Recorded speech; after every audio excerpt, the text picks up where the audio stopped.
Life Eternal, Part 4. Reading from the Life and Teachings of the Masters of the Far East.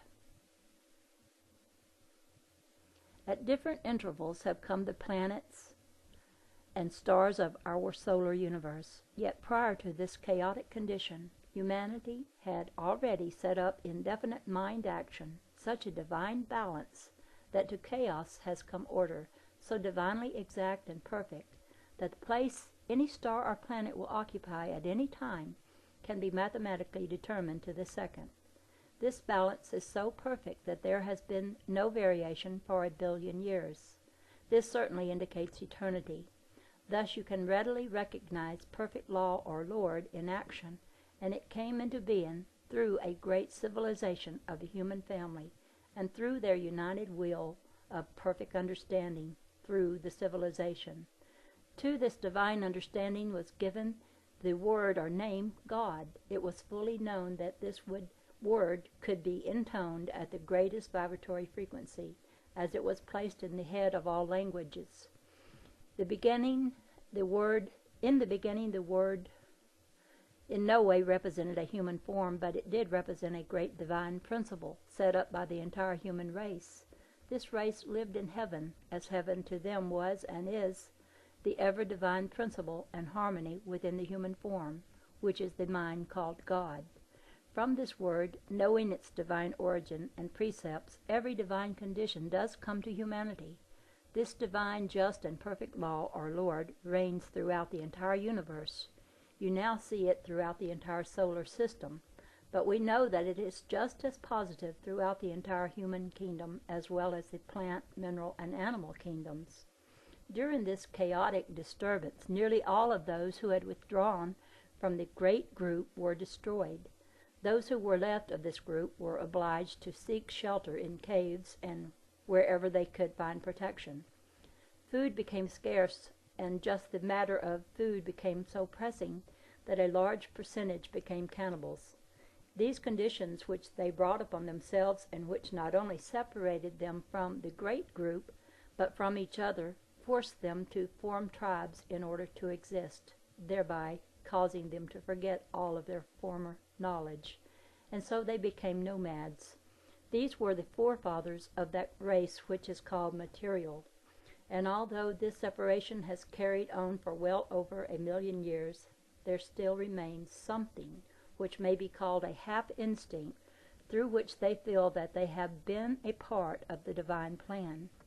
Many of these are fearlessly coming forth today and freely proclaiming their lordship, and a portion have advanced to the point where they are entirely free from all bondage. Those who did stand together in the great group went through all of these chaotic changes in perfect peace and composure, without any loss of divinity, as they knew that divinity could never be lost or taken from them. For all this they are in no way claiming any selectivity, neither do they claim any power above that which all can use. During the period that this great civilization reigned upon the earth, the great land areas as well as the seas were peaceful. There were no land or sea disturbances. The breezes were gentle and invigorating, and all of the people traveled at will wherever they wished, as there was no weight or cumbrance, no limitation of time or space. They thought in terms of eternity. All thoughts and words were put forth as divine precepts, and to such a definite purpose that they were firmly fixed and definitely recorded as precepts in divine mind. And these were the foundation and bulwark of a great reservoir that could be drawn upon for every supply, every action, and every undertaking. Thus man had at hand a universal supply for every undertaking and every accomplishment. For all humanity was looked upon as God-man, and the Trinity, or completion, or focal point, was God, the conquering Christ, God-man, the Trinity in all. There was not a negative word in the language, neither was there a word for a past or a word for the future. All was here and now, and completely accomplished and finished.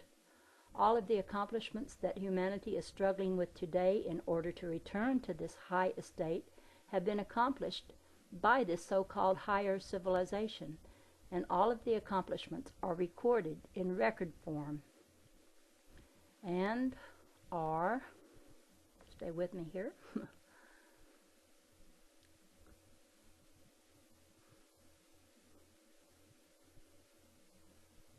and are accessible to humanity as soon as they will look beyond this so-called material age with its welter of divided precepts and personal accomplishments.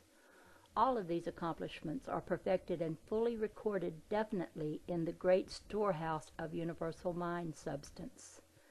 They can be called forth by mankind as soon as they still the clamor of those who through their own free will forged the calamity.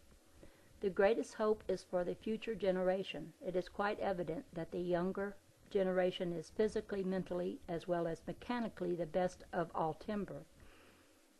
All that is lacking is courtesy and judgment, tempered by experience. These qualities will bestow maturity. The greatest substitute and guide is habit, for a good habit is as easy to acquire and as difficult to break as a bad one.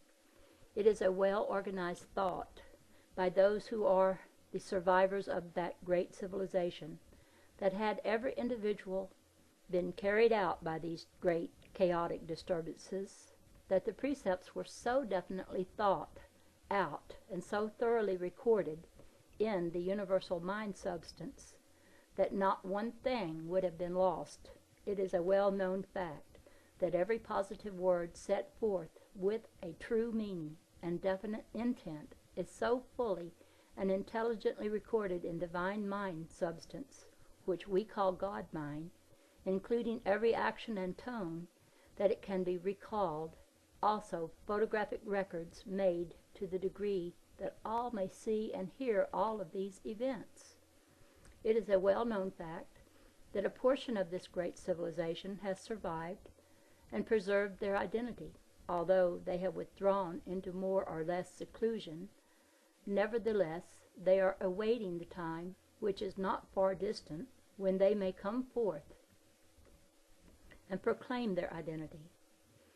It is now stated that this time will be when a sufficient number have let go of their preconceived ideas of a personal God or great being outside of themselves, and accepted the Trinity, God, the conquering Christ, God-man in all, and capable of being set forth through and by all mankind. These records can in no way be varied or distorted, neither can so-called time distort them. These are no miracles or superhuman experiences. They are natural, fixed conditions.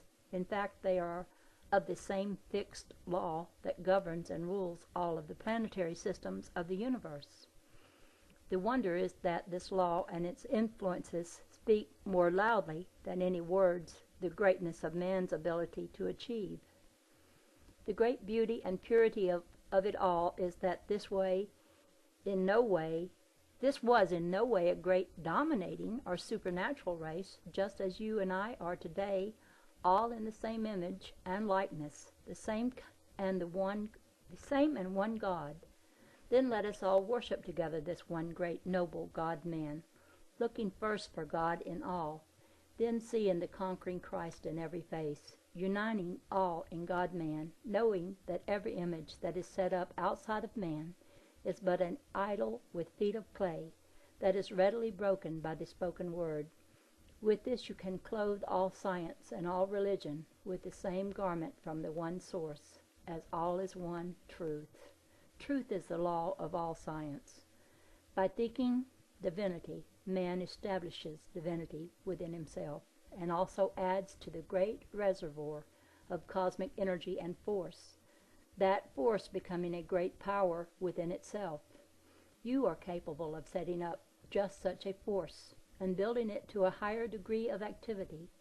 There are millions adding to that force all of the time, and you can join them if you will.